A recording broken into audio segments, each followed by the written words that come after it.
waaw comme d'habitude rek nu ma koy waxee nii baax na waaw comme nu ma koy waxee rek tey ñu ngi nii gis naa Aliou Pata tey yaa ngi fi nga xamante ne mooy Arko Pikine ki ko jiite di Leyti Fall yow ngay artiste comédien nan nga gisee tey bés bi ak ban sensation nga ci am. waaw bég nañ lool macha allah bég nañ lool xanaa di jiital ci wax ji di nuyu sénégalais yëpp di nuyu aussi Leyti Fall mi nga xamante ne nii daa jiital njaboot gi ba pare topp seen ginnaaw di leen yiir di leen aar ci côté bu ne barki Serigne Saliou di ko ñaanal gudd fan wérgu yaram naataange àdduna ak àllaaxira ci barki Serigne Babacar Sy yéen tamit di leen ñaanal seen lii siiw fu ne ñu dégg ko fu ne ci àdduna barki yeneen bi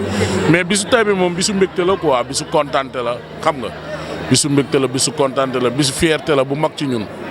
ñu ne tey bis bi artiste comédien ñoo ko moom loolu dafa neex ku ne am na fi bis mais ñun buñ xewlee rek ñëpp xawle ñoo xewle barki yeneen bi foo dem ci Sénégal nii lañ ko fay defee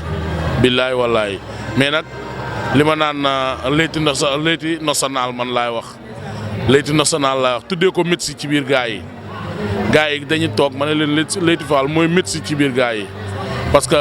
ndaw lu nekk ak moom ñaari fan ñett rek dégg nañ la fu ne ndaw lu nekk ak moom ñaari fan ñett lu nekk jëm na laa buux dugal la ci loolu nga xamante ne nii réussite la lay jural